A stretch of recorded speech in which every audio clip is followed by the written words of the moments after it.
This episode of the Pu'u Muay Thai podcast is brought to you by pmtlifestyle.com, Authentic Muay Thai Lifestyle by Pu'u. Definitely go check out the website at pmtlifestyle.com for some awesome lifestyle merchandise. That's for those of you out there either involved in Muay Thai, looking at getting involved in Muay Thai, and embrace a healthier lifestyle to live the life of Nak Muay. Go check it out.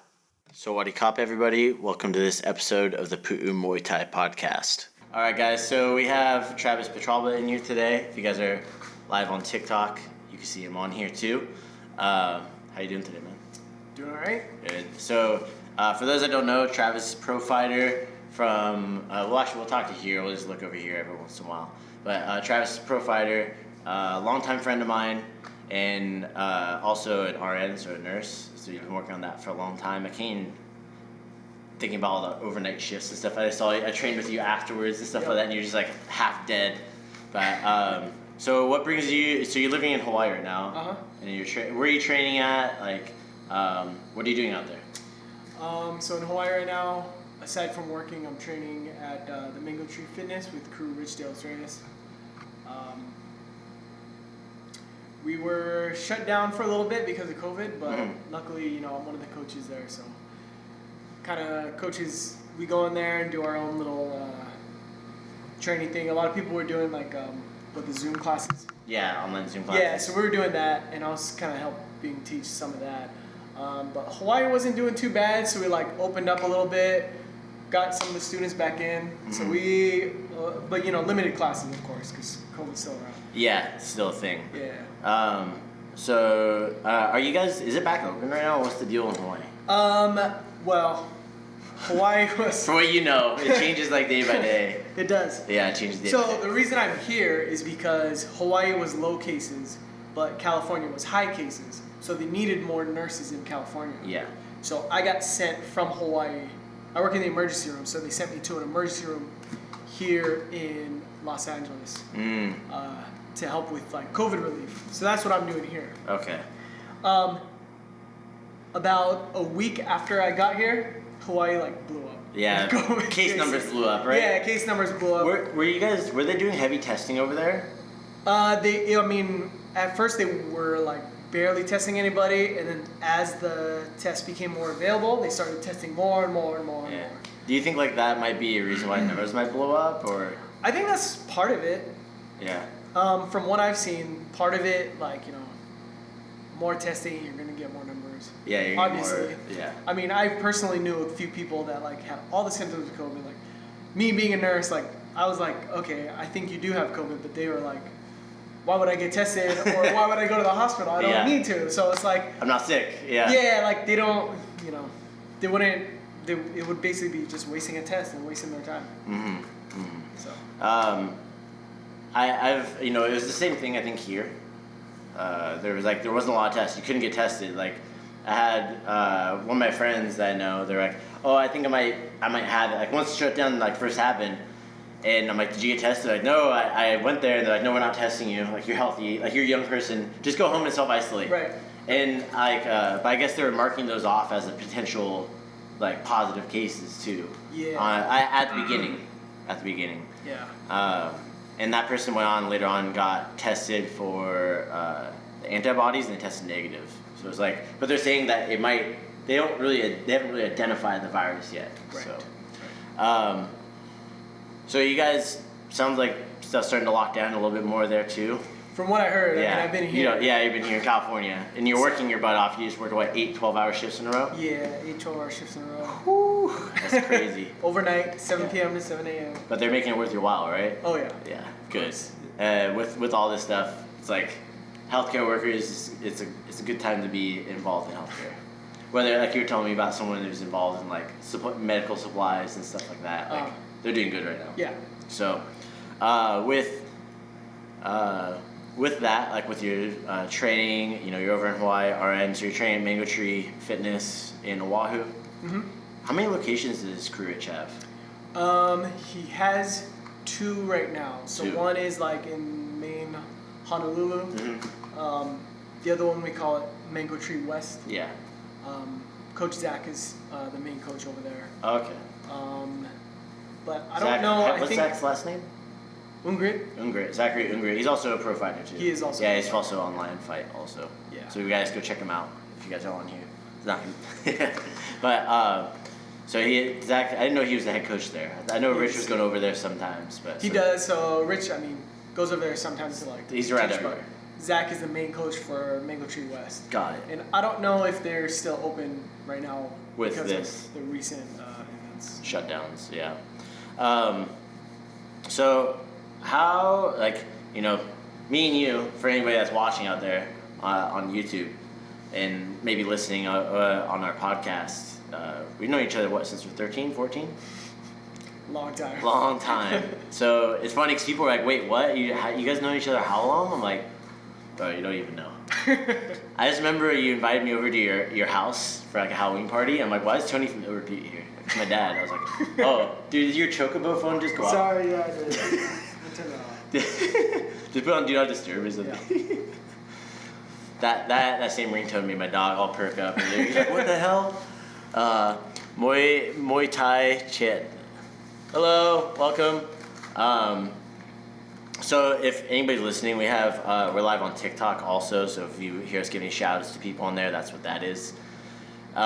So we've known each other since we were like 13, 14. Mm-hmm. Man, and I was telling you earlier, like I wish we needed Muay Thai then. Yes. We needed sure. we needed that structure and that discipline in our life. I'm gonna try to adjust this so it gets both of us. There we go. Yeah. We definitely needed that structure in our life. I feel at that time, like we obviously had the discipline. We were doing music, like you were in a band and stuff like that. If you guys didn't know, Travis has multiple nicknames.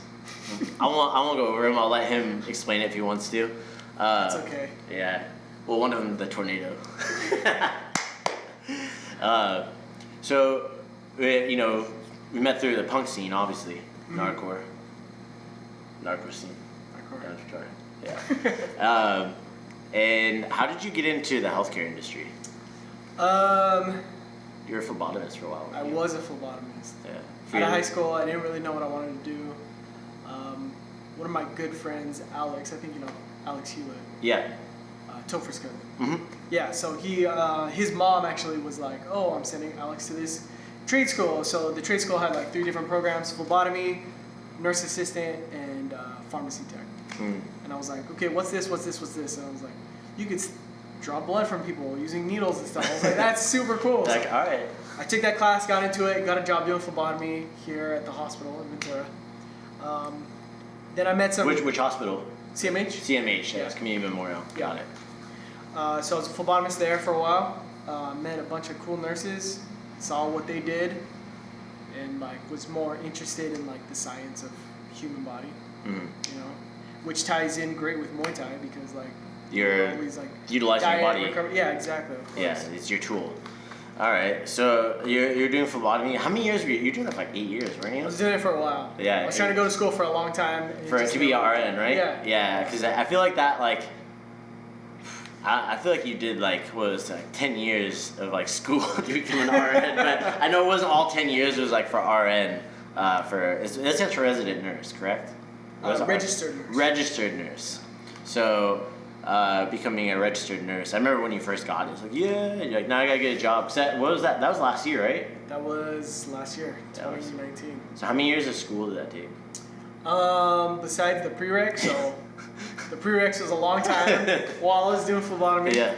But the actual nursing program is 2 years. 2 years. Got it. Once you get in. And was that was in Hawaii? That was in Hawaii. That was in Hawaii. Okay, so did you go out there for that program? Not necessarily. I went out there just to get a different pace of things. I had family out in Hawaii, so I went to live with them, and then I ended up, finishing school there. And is your family, were they in Honolulu? No, because you were on the Big Island, weren't you? Big Island. Yeah, so my family lives in Big Island. They had a pizza shop. Yep. Yep, I remember Big that. Island pizza. Yeah. So I lived with them, and then I started doing school there, and then once I was applying to the program, I actually went to Honolulu. Got it. And lived there and finished nursing school there. Got it. So, when you were living over there, were you training at BJ Penn's gym or something like that there? In Hilo, on Big Island, I was training at Penn's gym. Yeah. Sparred with him once. You sparred with BJ Penn? I did. Dude, how was that? Fun? He was skill-wise all there. Yeah. Still all there. I was like super surprised. Yeah, because he's just scrappy. Yeah, heavy-handed. He rocked me a couple times. Yeah, I didn't know you sparred with BJ. I was like, I was sparring with BJ Penn. Yeah, it's still, you're a little bit like starstruck. Like, I get to spar with this MMA legend. It was like, cool. Given where his conditioning or whatever is at now, he's still like, that guy was like... Yeah, he's still a legend. Yeah, and he led Hawaii, put like Hawaii on the combat sports map too. Like, besides like the pro boxers back in the day and stuff, but now you have, with mixed martial arts, it really put that on the map. Mm-hmm. So how did you end up getting connected with Crew Rich over at the Mango Tree? So when I moved to Honolulu, this is just after WKA's when we flew to Spain. Yeah, so for those that don't know, Travis fought on WKA national team. That was like the killer. So many of those people were like doing good that were on WKA team. Joe Taylor. Oh Joe Taylor. I love following him. And then Paul Beneziak. Oh yeah, he's living in Thailand. Remember when he was there, everybody's like, who the hell is this guy? Remember, we were like, who is this guy? He's like, I'm out here, I'm gonna come win a championship, do this. Like, dude, this guy's got, like, I remember some people were like, Paul. I'm like, dude, it sounds to me like this guy's just fucking pumped to be out here and go smash some skulls in. Yeah, and he won. Dude, yeah, you remember going back onto the WKA Worlds, you remember the German team? Team. Or it was the Dutch team that he was fighting against. It was the Dutch team. Yeah. But I think of it like the German team because it reminded me of like the scene in Beer Fest where it's like, oh, the Americans are gonna cry, you know, like they were saying like, oh, Paul's gonna eat my knee, you know, we're like, okay, dude, whatever. And I remember it being like because you fought against a guy from England, right? Yeah. And dude, that was fucking bloody fight. It was a fun fight. I lost. Yeah. I was all salty because like the Americans, we were all standardized to be amateurs, but like all these pro fighters from other countries, they fight pro and amateur. Yeah, so I was like, yeah. All right, so I was all salty because I fought a pro and lost. Yeah, but that gave you good experience. Do you remember it was Tum Sit Yo Tong was fighting? Tum Sit Yo Tong. Yeah, they were so mad about that. Yeah, he was, I mean, I'm like, honestly, I didn't know who he was, and I remember seeing him fight. I was like, oh my god, this guy is like super good. So I was like he did just fight like one of our USA guys and knocked him out. And I was like, that sucks that our guy lost, but you know, Muay Thai like skill wise, this guy was super good. Yeah, and then I got crap because I was like being like, you are super good. Yeah. Well, the thing was, where it was really sore point was at that time for everybody out there listening, is this fighter, he was representing Australia. And the thing is, it's one thing if you have multiple people on your team from your country. He was the only. He was the Australian. He was the Australian team. One guy. Thai guy. He was a trainer at Sit Yo Tong camp. Yep. Professional fighter, the whole. Yeah, 200 plus fights probably. But the thing is, like, he didn't know. He didn't know that he was fighting on an amateur tournament. It was just Australian team just brought him over. Was like, you're gonna fight, and like, you're gonna get paid. Yeah, we're gonna pay you because you're a trainer, and that's what you did. So. You know what's funny is like I remember him like he saw me, he's like, hey, and I'm like, man, why does this guy look familiar? And I look back at some of my pictures when I was at Sit Yo Tong 2010, and he's training my friend Julius in the background. He's like tiny. I'm like, no, that's why. He's like, oh, I recognize you. I didn't know who it was, so I was like, wow, this amateur is super good. Whoever Australia's doing it right. But I remember, they got a lot of crap for that. And they got, his handlers, I feel like it was just a mishandling of him at that time. But other countries are doing it too. Yeah. Like your guy, you fought, we're like, hey, how many fights do you have? He's like, amateur or pro? Yeah, I was like, excuse me? Wait, what? Like there's, you're like, pro? I thought this was an amateur tournament. Yeah, and it was, I remember you're all being all mad. If you guys don't know Travis is a very emotional guy. Like outside, like very like animated, I guess. Yeah. So. That's true. When that happened, I remember that very specifically. But going back on the Paul last fight of the tournament. Oh yeah. And that guy who was talking smack. Yeah. And the whole Dutch team was talking smack to like Team USA. They were like, oh, you're gonna feel the power of his knee, of his Mikey or something like that. And then Paul kneed him out of the ring. Oh yeah. Remember he knocked him out of the ring. And we're like, yeah. And we're all whole team was like, ooh sup, ooh sup. But like for me, I've never had like a sense of nationalism. Oh. Like, I don't know. Do you? It's like, yes and no. It's Paul was fighting, Yeah. so I was like cheering for our team. Yeah, that's all we have. When you go to an international fight though like that, and they say you're from the USA, and like when I fought in Mexico City a couple times, they played the American national anthem, and I look around, and I realize I'm like, yo, I'm the only fucking American here. Like, and I realized, and then they're playing the Mexican national anthem. It's like spilling the blood of the enemy on the soil. Like I know those are lyrics, and they're all like looking at me. I'm like, oh fuck, dude. All I got is that flag. Yeah, well, shit. Well, when I went to Thailand to fight and I weighed in, there was a bunch of people that were like, USA, yeah! You and Matt Lucas, dude, embarrassing me in front of all the Thailand. USA, well, push him. You remember that? Like, just push him, dude. Just push him. USA. But the thing is, like, that's Max Muay Thai is drama. Like, they're an entertainment Muay Thai for those that don't know. And for those, I've mentioned Matt Lucas on our podcast a couple times. You know, I talked to him. He's been on the podcast before and stuff really? too. Yeah. Nice. But you know, for him, he really just wants to build up the American fighters more. That's Yeah. like his thing. He's out there working over at Fairtex to be able to help them out. Yeah, that's awesome. Yeah, it's badass the way he does. So I remember that. I forgot about that. I know you didn't forget. But I mean, that's again, like for me, I'm not like a big nationalist like person, but like when you're in that situation, like hey, you're representing your country, and there's nobody else there. That's literally all you have. Yeah. And then you have like a corner guy from Thailand that doesn't speak English. He's telling you to relax your shoulder, like you do boom boom. Yep. Yeah, and Yep.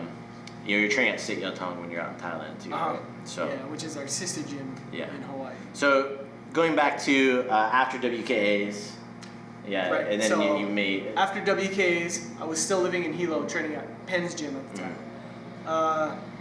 When I moved to Honolulu to finish nursing school, and that's when I was gym shopping. So I was kind of like going out around to all the gyms, figure out what like worked for me. I ended up at Max Holloway's gym, which was pretty cool, but it was super pricey. And I was like, it was Max Holloway. Yeah, it was Max Holloway's gym. So I was like, let's I went to UFC just for a little bit. Luckily, because that's when I ran into Kru Rich Delos Reyes. He was the Muay Thai coach there, and then he ended up leaving and starting his own gym. And at first I didn't follow him, but then when I kind of like stayed there at like UFC, it was like UFC gym. Yeah. You can't call Muay Thai. Muay Thai. There's open one in Oxnard. No. Oh, I did see. Yeah, that is open one up on Rose. Well, yeah. Good luck. I hope they do. I hope they do well there. Maybe if they end up listening to this, maybe they hit us up. We can send somebody over there to go teach it. I don't know. It was cool while it lasted, but once Kru Rich left, I kind of knew that Muay Thai left that gym. Yeah, it was like there's everything else was kickboxing, and like I don't know. I don't want to hurt nobody's feelings. No, for sure. So I followed Rich. He was at Ala Moana, or it was not in Ala Moana. It was like the shopping center right there, right? Ward. They call it Ward. Ward? Yeah. It's like the area. You know. Yeah. So you went over there. You're training with him. I know you fought over there. Was it once or twice? Once in Hawaii, and it was very. Hawaii is very. They like jiu-jitsu a lot, and then they don't really know what Muay Thai is, so it's all like kickboxing. Yeah, it's like, hey, so we fought in this promotion that was like a kickboxing, but our rule set were like, oh, well, let's do Muay Thai rules. So we had to do Muay Thai rules, and the ref had my Coach Rich. He turned to Coach Rich and was like, can you please explain the Muay Thai rules? No way. No way. Yeah, so it was kind of like, we're not really getting Muay Thai fights here in Hawaii, which is a bummer because there's a lot of good fighters in Hawaii. Yeah, the guy I fought at that fight, super good. Yeah, he actually moved to Vegas. I saw him fight in at Songkran. Oh really? Yeah, he fought Songkran. Yeah, he is super good. Yeah, he's a scrappy kid. Yeah. And he's very tall. I think his fight at Songkran was after you fought him. I'm like, this guy looks familiar. And I followed him, and I saw a picture of him fighting. I'm like, oh, it's the same guy. So after I fought that one, and it was like, we can't keep doing this. We can't keep doing this in Hawaii for like getting like fake Muay Thai rules, you know? Yeah, the referee's turning over and asking the corner. Yeah, so what are the rules? So that's when I was still amateur at the time because I lacked self-confidence in Yeah. my Muay Thai skills. Coach was like, you know what, you're good enough to be pro. Like, why aren't you pro? And I was like, I don't know, just the opportunity. I don't came. know. So he kind of gave me the push and like the confidence, and I was like, wow, I am pro.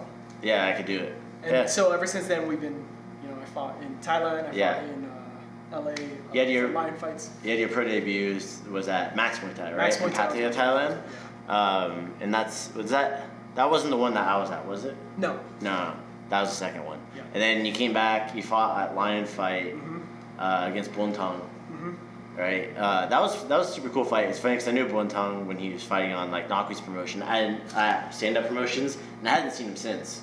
It was crazy to. That was a tough fight. Yeah, dude, that was. Is freaking tough. Yeah, he was fucking rock, dude. He looks he's solid. And he went through the ringer too as like an amateur. Like he fought all the tough guys. Yeah. Like I don't think there was a time where I saw him have an easy fight, even when he won. Like I don't think it was ever an easy win. So it's funny. I ran into him in Thailand last year. That's right. You sent me that picture. Yeah.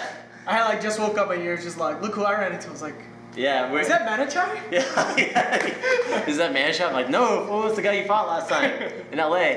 Yeah, we're at Petralba Boxing Stadium. I'm like, hey. That's awesome. Yeah, I'm like, Yeah, went we're from tough. seeing him at the ringside, you know, on CBS Sports to seeing him Patong Boxing Stadium. That was pretty cool.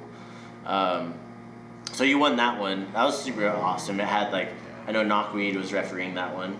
So you guys had a good referee. Oh, we had you guys, great referee. And then you guys had what else? I mean, Nathan Corbett. I think that was his first time commentating for LA and stuff like that. Nathan Corbett, super cool guy, dude. I liked listening to his commentary because he understood Muay Thai. Yeah. Yeah. And that's why they brought him in. Yeah. He's like the other person's like the color commentator because he understands fight commentating, and then Nathan's like the knowledge base of Muay Thai. So I thought that was like a really good mix, like, and they're trying to bring him in to educate. So I hope he's able to continue on through that stuff with after like this whole coronavirus thing allows them to have fights again. Yeah. I So hope so. yeah. So how did you get involved in Muay Thai? Like from the beginning? Well, just like short and sweet, because like for me, it seemed like all of a sudden like, this might make us seem old for anybody out there. I just remember you hitting me up on MySpace like, let's train Muay Thai on MySpace. Yep. You know, on my like custom CSS background with glitter. I don't know what else I had on there. I probably had unicorns too. I don't know. So, all right. Long story short, with Alex again, good friend of mine, and we were always watching like UFC fights, and that's when I kind of saw Edson Barbosa. He's like my favorite Muay Thai fighter in UFC. Yeah. And I saw his style compared to everybody else's, and I was like, what is that? I was like, Muay Thai. And then that's when I went to your MySpace, and I was like, oh, you're doing Muay Thai. Like I want to train. Yeah, but you were in Hollywood at the time. Yeah, so I was Under under Knockweed's gym, yeah. And then, so I think there a little bit of time passed, and that's when Trinidad opened up his gym here. Yeah, he had 'Cause he left Tony Ferguson's gym. it was Ventura MMA, right? Yeah. And then it went to Muay Thai Academy of Ventura. Yeah. And then we started training together there a little bit. So that's how that started. That's how I got into Muay Thai. Yeah. Original.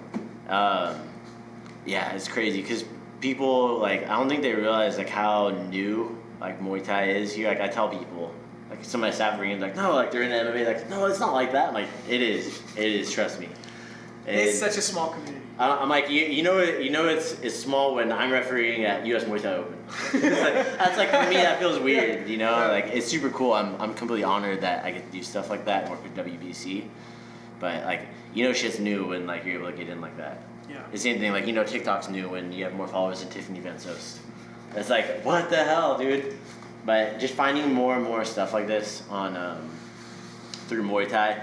Like when you were training with Trinidad, you did a lot of smokers. You fought your friend a lot, which fought like Ivan like what 4 times. There's nobody else. Nobody else. Yeah, you literally fought against our sparring partners. Like we would do smokers against each other, Yep. and that's just the way it was. And there was no events. There's very few, and like stuff like IFS and WCK started doing more amateur stuff. A couple other amateur promotions. Crew X's gym. Yeah. You know. Rest in peace. Dude, yeah, rest in peace. So that guy did a lot for the sport. Oh yeah. Like having those events was not cheap because that was still done through the athletic commission then. Right. Very expensive. Right. I think maybe he was able to save some money because he would be able to work it, so he didn't have to pay himself. Yeah. So, but you still have to pay the other referees and stuff like that too. But that was a lot of fun. And man, there's so many people that had their beginnings as like, they're now pro at that gym, like around that same time. You, Natalie Morgan. Do you remember, I think it was at your fight, or was that mine, that, you know that girl Natalie Morgan from The Yard? Yeah. Dude, I don't know if you remember, there's some girl like at the face-off, Knockweed was reffing, the girl passed out at the face-off. Okay, maybe I don't remember that. I do, but that's why she got her name Killface. And I do, would you give her the Killface? Because the girl just passed out and it's like, it's a win. You know? So, I wish you could fight after that. No, none. So I think that's how she got her name Killface. And I think like people who don't know, like they're like, oh, that's a weird nickname, but it's like literally her first fight, she showed up and she looked at the girl and the girl passed out. I don't know if she was like locking her knees, I don't know. It was also really hot. Remember how hot you see in there? It's like, oh yeah. But those are fun. And then like the guy Victor I fought there, he went pro. Like a couple of guys from The Yard, from like Team Victory. The guy John Garcia, we both fought him. Yeah. You fought him at IFS. He's a pro fighter now too.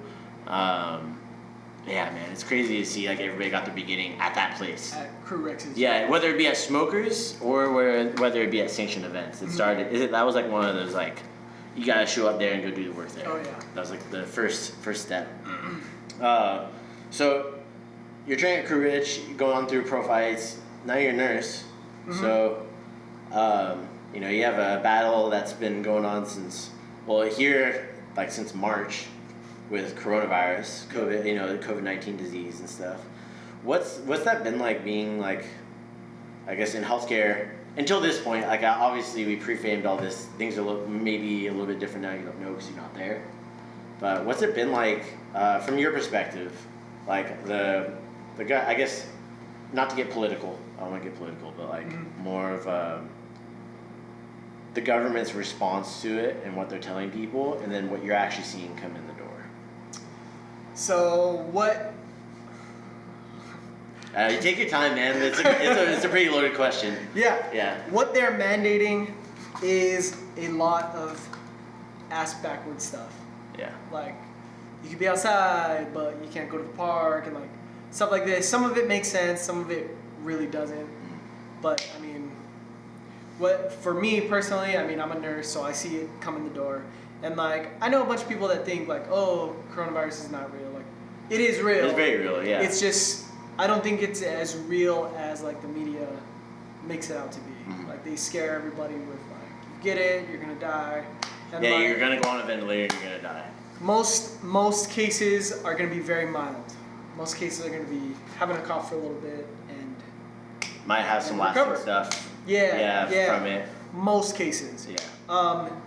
But that doesn't make a good news story. So No. news stories that they come up with are these people that get intubated or trached or like need They have to to get, put on. or they have to get like I know there's like a 27-year-old girl who had like a double lung transplant. Oh, I didn't even hear about that. She had a comorbidity? Yeah, she had one, and I guess they made her susceptible to that. Yeah. And basically the fluid built up so much they had to give her a double lung transplant. And you get stuff like that. They say it's more of the immune response that's damaging to the lung. So it's very, I mean, I believe it. I didn't hear about that story, but I believe it. It happens. Yeah, but we're seeing a lot of people, like most healthy people are fine. They'll just like cough for about a week and they'll be gone. Maybe fevers. Fever is like the number one sign we see. But usually it's people with diabetes. So people with diabetes get a lot. So diabetes. COPD, asthma. Asthma. I heard like hypertension, stuff like that too, and not so much. Not so much, just because hypertension is so broad. Yeah, it can be like, hey, you can have a thyroid issue. You can have, there's so many different things that come from it. Like my mom has hypertension because she has no thyroid. So, for you when you're working with them, how often do you have to get tested? How often do you get the swab? We stay pretty protected. Yeah. So, at work for 12 hours a day, I wear an N95 mask with a mask over it and goggles and then a face shield. And then... I'm imagining this year. Oh yeah, 12 hours a day. 12 hours a day I'm wearing that. Yeah. And then when I go to swab somebody, then I put a gown on. You wonder why your face is so messed up, right? Yeah, I know. You see? So I mean, we stay pretty protected when there is like, we're human. So I've made a mistake, Yeah. I've gone into a room, I didn't think this person was positive, and I was like missing the eye shield or whatever. So then it's considered like a Exposure. So stayed home from the gym, had to call my coach, I'm sorry, I can't come in. Yeah. Until I get tested, Yeah. and then I got tested, and I mean, luckily it was negative. But I've been, tested a few times. And that's the way it should be handled. Yes. That's the responsible Yes. way. That is the responsible way. Yeah. Stay home if you're sick. Yeah, if A you're... lot of people just try to like take Tylenol to cover the fever and go on about their lives, and these are the people that are spreading it. Yeah, and that goes into I don't know if that's like a side effect of our work culture, because people are like work because I need to work. Of course. And they're just gonna cover up the symptoms, like, oh, who's gonna help me and whatnot. Right. And I think that's something that hasn't, like, it's been addressed because they put it's like unemployment. It was like everybody got unemployment. Mm-hmm. Like, I don't know how it was in my pet. Here, like, everybody got unemployment. It was crazy. When we laid off our staff, like, it was like, hey, they said 2 weeks, but I think, like, everybody's telling me it's gonna last at least July. Like, like, I'm gonna let you guys off. And they're like, oh crap, I'm like, go get unemployment right now, because I know there's not a big rush for it yet. Yeah. And dude, like, for them, getting in then, it was still slammed. Yeah. It still took like a month and a half to get it. Yeah. So, It's terrible. yeah, it was crazy. So I can imagine if they had kids and stuff like that, and like maybe they're both lost their jobs. But going on to like some exposure stuff, I heard a story of somebody, I'm not gonna name the place, and they had somebody that showed up at a gym who wasn't feeling good, got tested and waited 2 days and was feeling better. Went and trained, got their test results that afternoon, came back positive. But luckily they were wearing a mask. The person who was running it was like, hey, they were both the people who were masked up, and they didn't he either wasn't virally shedding, or the mask helped the viral shed from happening in the exposure. So luckily, like, you're seeing that kind of stuff, having, like you said, limited exposures. Yeah. Did he have symptoms? I guess he had a fever. He got kicked out of the gym after that. So yeah, I don't blame them for kicking him out of the gym.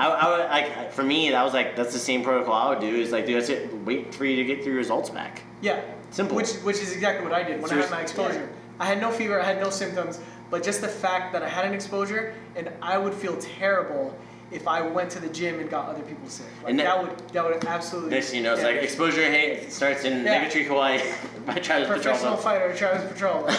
Great. Ruined line fight, former line fight, Max Muay Thai. Kicked out of all those promotions. Oh, you got the run. You're not allowed back ever again. And serious, like, we're laughing about it, but that would, like, the likelihood of that happening is pretty high. People don't realize, like, the likelihood of that is pretty darn high. Like, that person being irresponsible, like, I know the person's name. They're not allowed, Matt. If they ever move over towards this area, you're not allowed. Like, if you take people's safety that low, then imagine how they are in politics. Not to talk smack about them, but it's like sparring. If you're trusting a lot of people. Yeah, of course. So, and you need that, but it's so simple as to, if you're having a fever, stay home. Especially like right now. Right now is the most important time to do that. If you have a fever, if you have any symptoms, just stay home. Yeah, shouldn't come sneeze on you? Or? Yeah, no, don't come to the gym. I mean, we tell people at our gym in Hawaii too, if you're sick, don't come to the gym. Like, don't spread that. Yeah. It's very simple. Yeah, and it's like doing, like, it's commonplace, like temperature checks and everything like that. Mm-hmm. You're seeing it at restaurants and everything too. And it makes it very, very difficult, it's like, for us, like, I've told you, but I don't want to go into details here, not time or place, but it's nuts what you have to get through to be able to, like, train, right? Yeah. It's like, I literally, like, I really just hope, like, the way I see it, how they have food inspectors, and they have, like, inspections for restaurants? You know who doesn't have that? Who's that? Fitness, gyms, martial arts. Yeah. So I really feel like if there's a time, and the thing is, it creates new jobs. The government loves making new jobs. That's more money that people have to pay. Right. And, like, if I had to pay an additional tax to have, like, a martial arts school license through the state, I would do it, no problem. That allowed me to reopen. But, like, I was talking to some of the barbers, like, dude, we have stuff through the state, and we're not allowed to open. It's like, yeah, true. But maybe that's something that's going to come out of this. I think I'm just going to put it out there in the universe. Anybody's listening, I don't have a business model for it. I don't know how to present it, but you guys should figure it out. There's somebody that's going to be like, oh, dude, I work like in, martial arts. I'm a food inspector. Yeah, I can figure that out. Maybe they work up there in Sacramento. But like, so most of the people that come in, I know you were saying something like, what was the percentage of people that were getting hospitalized out of like the cases in Hawaii? It was like 0.0 at that time. I don't want to You don't have to. I don't have the statistics Data. in front, like the data, but I just remember reading somewhere, like somebody like broke it down, and it was like something like 0.04%. Yeah, which might be different now. As of today, on August 23rd, it could be lower, it could be higher. Yeah. But it's like, and we were talking, and it's like, look at the case rate of hospitalizations, like people who are hospitalized, as opposed to like the actual case number, right? Because I think that's because they're talking about like the whole thing was lack of ventilator beds, ICU beds. If people are sick and they need to be isolated at the hospital. If they need ICU beds, if they need ventilators. Okay, so can you explain what you mean? Like like I said, most people that come in to like the emergency room with like COVID symptoms or COVID positive, most of the time it's a viral illness. They're gonna be like low oxygen sats, we just give them oxygen, help them out, and we usually just send them home, quarantine yourself, educate them, try, you're infected for 14 days, try to stay in your room and stuff. So most people we really just send home. Okay, so they get test positive, you check them out, and then you're like, hey, this is what you need to do. Yeah. And they give them a list of resources and stuff, and then send them on their way? Okay. Educate them, give them some resources. If it gets this bad, come back, Yeah. Tell them stuff like this. Like the amount, sorry, go ahead, it sounded like you're... No, just, then there is some people that need hospitalization, and these people are like really having difficulty breathing, really like struggling with the virus, which, I mean, good, any virus, flu is very common too, like this. I know there's a lot of people that are like, don't compare flu to COVID. It's not the same. Different. Yeah, we it is that. not the same, but it is viral illness, you know? So, I mean, with viral illnesses, you just treat the symptoms. You can't fight the virus. No, there's no treatment for it. Exactly. That's why, so they're talking about like a vaccine and stuff like that. Are you gonna get it? Eventually, if one came out next month, I would not get it. Absolutely not. You sure? I'm positive. When's if your work made you? Would you like? If my work made me, I know my work specifically has a lot of really good doctors, scientists, epidemiologists. They're super good and super smart. And if they were to mandate a vaccine for their workers, it would have to run through them. Yeah. So if they made me, I think you would trust I would trust my work. Yeah. I would trust my work to give me the vaccine. Okay. However, I don't think they're going to, because there literally has not been enough time for them to make a valid vaccine. You need a time. It's a really long study. And just like any like vaccine, like the flu shot, that's technically a vaccine, right? So like people are thinking it's going to be like this be all end all for coronavirus. Like, oh, you're gonna get it and you're gonna be fine. It's like, no, it's supposed to help you so that way if you get it, it's not as bad. Right. For like those people who have those extreme cases, that where it's like, hey, they need hospitalization. Maybe it prevents them from. Maybe they're go from, hey, somebody that had to be in the hospital bed and be monitored at the hospital to, hey, you can go home and come back if they get worse. Right. So, I mean, that's good to know. It's like even I didn't think about that. Like for like the hospitals, how they have it set up, like where they mandate stuff for the employees and everything too. So like my dad, for instance, he had valley fever from like all the fires. So he's very susceptible to his asthma. He also had pneumonia last year and he has heart problems. He's like, check for like COVID. And he's like, man, this is my dad. He's been like this for kids. He's like, if I get something and like I could get like, if I get cancer, I don't want to get treated.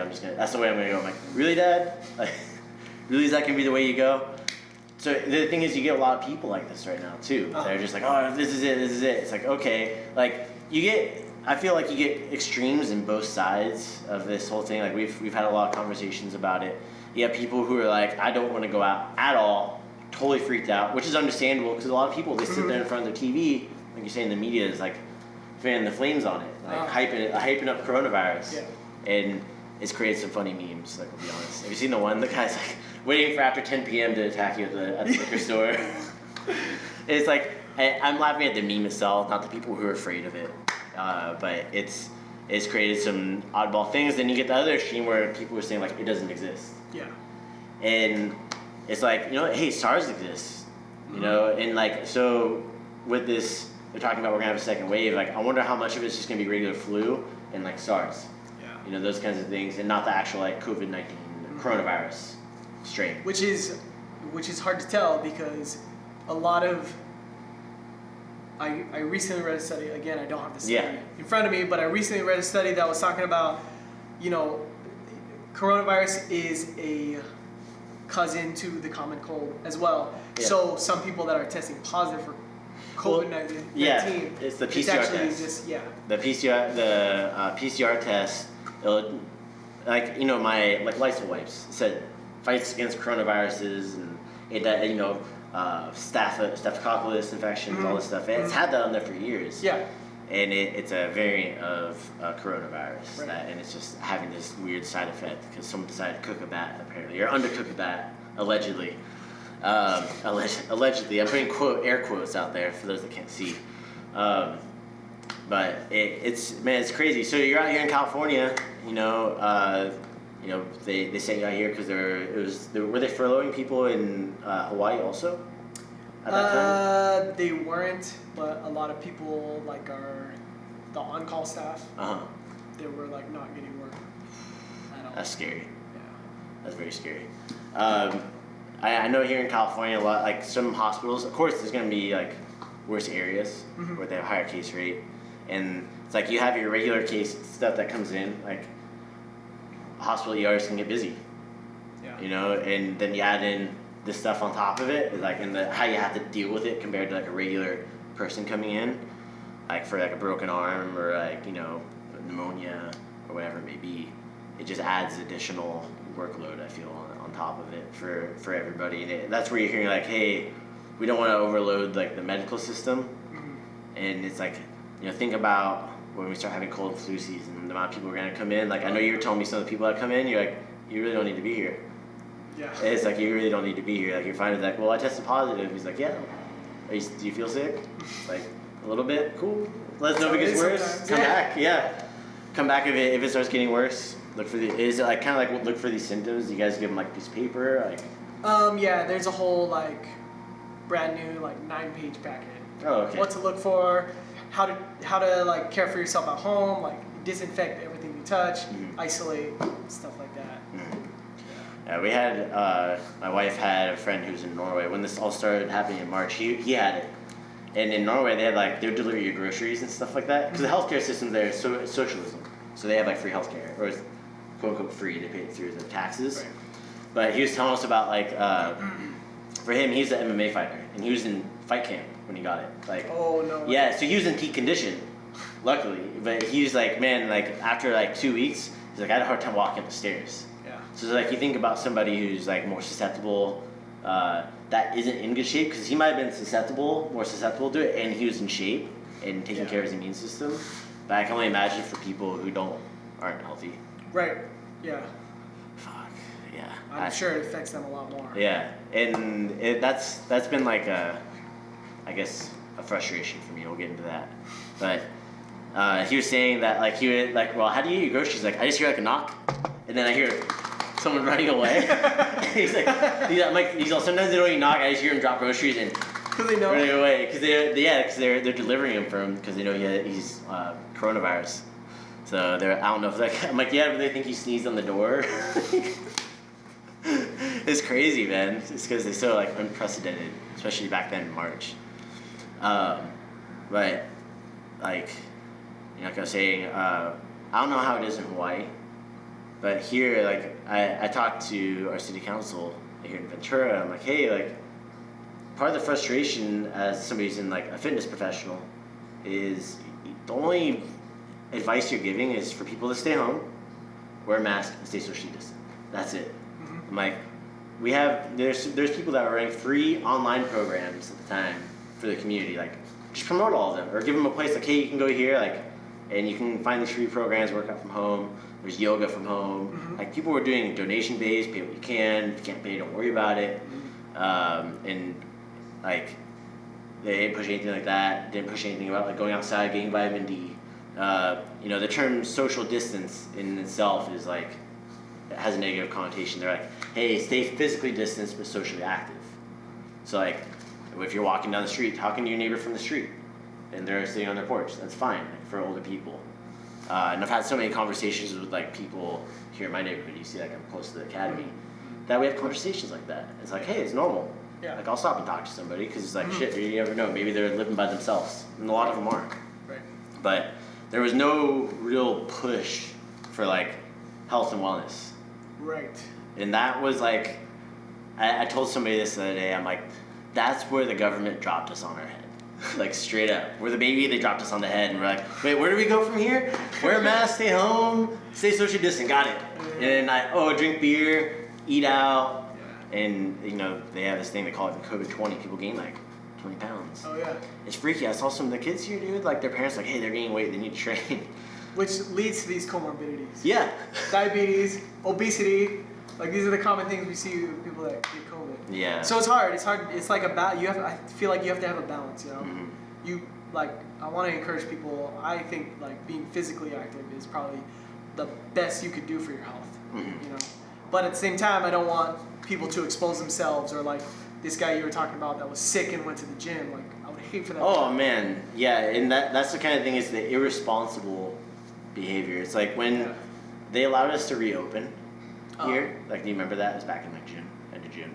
Here, Yeah, here in California, it's June 15th. California allowed to reopen. I waited a week because I was consulting with the epidemiologist, Dr. Stephen Strawmeyer, and I wanted to make sure I did it right and sensible. Everywhere else, dude, they went back to like it was training like as usual. Like, I'm like, okay, like, you know, and a lot of the gyms and stuff too, like, they didn't space out their equipment at all, and nothing. Like, I get it, like, because you get some people like, oh, it doesn't exist. Yeah. But I'm like, I said on our podcast then, I'm like, if people don't start acting sensibly, we're gonna have to shut down again. Yeah. And literally, like, I think it was like 4 days later after that podcast, got the order to shut down again. Yep. And it's because, like, there's no real directive from our county health officer, Dr. Levin. He's just hanging down from the state, and it's very broad. Like, Sure. yeah. Well, now it's like you could be outside, and I see some jiu-jitsu schools they can roll on top of each other, and it's fine. But if you're indoors, it's bad. It's like, okay, like where's the logic in that? There is none. It's like they're playing within the confines of this order of being outside, but it changes. It's like, you know, for us, outside means being in an alley where there's a porta potty, giant holes, dust. Literally, there was a homeless person defecating themselves out there for like 5 hours. I'm like, hey, you okay? Yeah, I'm fine. Like, can I just hang out here? Yeah, sure. I came back a few hours later, still there. I called cops. You know, like, can you go check on this person because they're not doing good? But like, they want us to be near that. Yeah. You know, we did them at the high school, which is much nicer. There's grass and stuff like that, which is cool. But at the same time, like, you know, paying lease, you know, the insurance, like everything that goes along with that. Like, I'm glad I'm not like a fitness gym that has to like try to move equipment in and out. Oh yeah. Because that would be even like dealing with this has been a headache. Like, I can't imagine how that is. Having all the weights, all the treadmills. Oh man, that would kill me. But I guess like that's been the biggest thing, and it's really, I've seen a really big divide in culture. I know we were talking about it too, and it's like really I feel some of it is like, you know, it's election year, so that it's being used by both parties in our political system to divide and try to get people on each other's side. Yeah. And it's terrible, and it's working. And it's working against people it didn't work against before because it's under a health order. Yeah. That is already kind of like not kind of it's flawed to get from the get go. Like I said, they dropped us on our heads. Like literally, they're like, "Oh, this is what you can do. Oh, no, there you go. Just deal with it." And it's like, well, how do we fix it? Oh, just stay home, wear a mask. Okay, what about just stay home, wear a mask? That's the saying. I know I had something here. You have your phone on you? I do. Dude, pull this up, and you can go to my personal Instagram.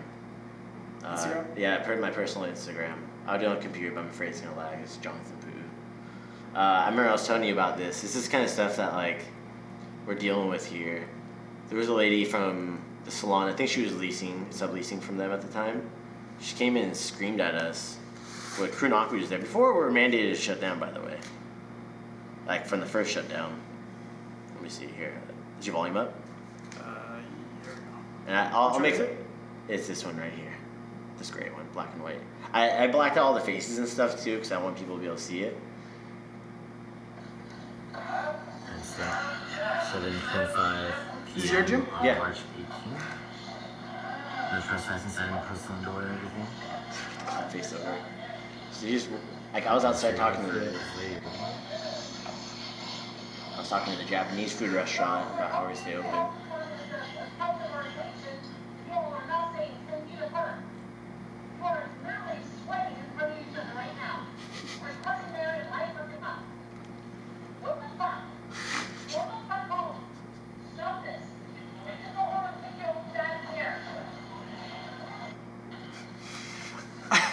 So I like how everybody listened to her for a good 10 seconds and they're like, crazy, alright, back to teams. crazy person. And she was like saying 10 feet, and at that time they were saying stay 6 feet apart, and everybody was more than 6 feet apart. Yeah, it looked like it. And not only that, but they're saying sweat. We're gonna wrap it up here. I know you gotta get going soon too. Even like they're saying sweat doesn't spread it. You know, they're saying it's like aerosol droplets. At that time, we didn't know. Right. And we're distanced out and doing that stuff still. And this person, like you're talking to the Japanese food restaurant, and we see this person walk out, angry. I'm like, what's up with this person? And I saw her walk back. She's like, keep waving, they're not even 10 feet away from each other. They're sweating. When the lady from the Japanese restaurant told her to go fuck herself and to get out of here. Because we were both like, dude, like we were trying to operate a bit, like we don't know what's going on. Yeah. This is like the first week of like when shutdown was going to start, and we didn't know yet. And keep in mind, like at this time, like the state or the city had no time and like no problem sending me like, hey, you need to pay your business tax. But they didn't send me like, you need to pay your business tax renewal. You need to pay us. But they sent me nothing about shutting down, nothing about reopening, zero, zilch, nothing. And it was like, and that was like, we all had to take it on ourselves to like do that and pull that cord on our business. Mm-hmm. So when I was in Hawaii and I was working, and like, you know me, I try and pick up as many shifts as possible. So I like work and like I'm trying to work and like I get so caught up in like working and like doing my job as a nurse. Yeah, I don't like have time to listen to the news. Like I know what's going on with coronavirus and everything. So this is like the first when coronavirus first came out, right? Yeah. And Hawaii put like the mask mandate, and I was like, I didn't know much about it because I don't watch the news and nobody told me anything. It's just like go to work. Before they were like making everybody wear masks. like I wear a mask at work, cool. I went into a 7-Eleven just to get, a drink before work, and the lady was like yelling at me, the worker, like, where's your mask? Like, oh, you think you're an exception, because I was wearing my uniform, my scrubs. Oh, you think you're an exception just because you're a nurse? I'm like, no, I didn't know. I didn't know that. Sorry, this is my 5th day of 12-hour shifts. I didn't know what's going on. I literally go work 12 hours, go home, go to sleep. I don't watch the news. I guess that day they had mandated masks for everybody. Yeah. They didn't put signs up yet. No, you didn't. Like I'm getting yelled at by this lady at 7-Eleven for not wearing a mask. Well, and like that person came into our business, decided to say that even though it was like we were closed to the public, no trespassing, all this stuff. Like we were limiting the number of students at that time too. It was like, hey, you have to reserve. It's like no more than 8 students. Like we're gonna keep you guys like distanced apart and stuff like that. And we're doing everything the CDC was telling us to do at that time. Right, and it's hard to say because like I get that lady's point. Like she wants people to be protected, and she wants to like, she wants like the CDC is telling you this thing, and she wants everybody to follow it. But no, we were doing what the CDC was saying to do. That's the thing. Yeah. But at the same time, like you were saying, like she doesn't know that you guys have limited classes. She doesn't know that, you guys are making reservations just to come in. Yeah. Well, what's funny is all of it was posted on the door, and she walked right past it. That was the thing. Of course. Like she walked right. Like I made these big red signs, like attention, like with arrows pointing down everything, and it made people manic. They freaked out. It was panic mode. like the stores here. Oh, dude, like you said, your dad worked at Costco, bro. I don't even want to imagine what that was like. I'm all for people wearing masks. Like, Yeah. I think people should wear masks. Yeah. But if like I was in the store the other day and this lady like took off her mask, like just taking a breath. I'm not gonna go yell at her. Man, we were in like a hot store, and my wife went, and this lady came over. Excuse me. Yeah. I'm like, Push your mask. she's usually good. Anything and putting it back over. It's like I understand it. Like I said, there's two sides to both of them. Of course. And then they're both being played by political parties too, and it's making it worse, man. And it's crazy. So, I guess if you tell your dad, tell him thank you for working Costco. Yeah. Tony, if you're listening to this out there, Tony from Ill Repute, you guys on the Ill Repute, punk legends from the area. Thank you for your service on the front lines at Costco, man. Yeah, for sure. That's like that at that time it was crazy. Yeah. Yeah, because like you're saying, like how much toilet Trust paper me, do I need? it's still yeah. How much? What is a killer wasp and how much toilet paper do I need? To protect myself. Yeah, it's crazy. I wonder how much toilet paper it takes to protect against these wildfires. Ooh, dude, these fires. On top of these fires, man. Fuck. Like you I said. didn't even know California was on fire. It's just been really hot. What do you mean? It's because you haven't been here. I watched the news. They just work. You haven't been here. You've been in Hawaii. We Yeah, that's on true. fire every year Oh, since great. you left. That's what it is. You need to come back. It's bad omen that you left. Ever since I left, you guys just. Yeah, exactly. It's just like bye, peace. But that's another factor to deal with. And like our academy made it through that time too. Like the mandatory evacuation line was right where our door was at on like Google Maps. It was on our really? building. Yeah. Dang. So I think I remember you talking to me about that. yeah, that was nuts. But I guess is there anybody you want to give a shout out to? Anybody out there as we get close to wrapping this up? Crew Rich Crew Rich at the Mango Tree. at the Mango Tree. Yeah, go follow him. Is it the Mango Tree _Hawaii? The Mango Tree, I believe, yeah. Underscore Mango Hawaii. Tree _ Hawaii. Yeah, I'll put it in the show notes and stuff Yeah. like that too. And then where can people find you?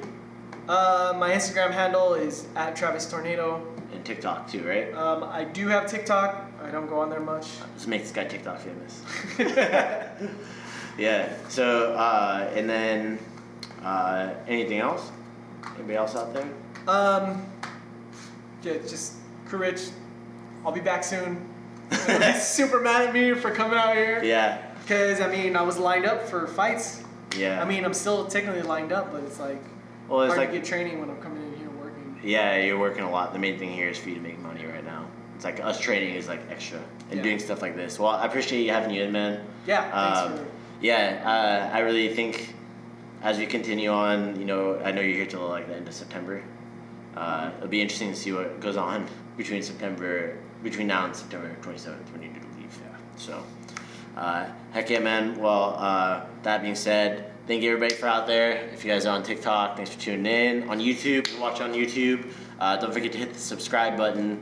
And definitely check us out. We post a bunch of content. Have you seen any of our tutorials and stuff we put up?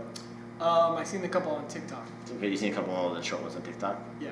So when you're getting lost in there for like hours, yeah. Hours just scrolling through You see me? Hilarious. Some of them are hilarious. Oh, it's too much. Have you seen the one, the oh yeah? Oh yeah. Yeah. Bro, so you know the census? So I can't be on. You know the census workers, like they do the United States Census.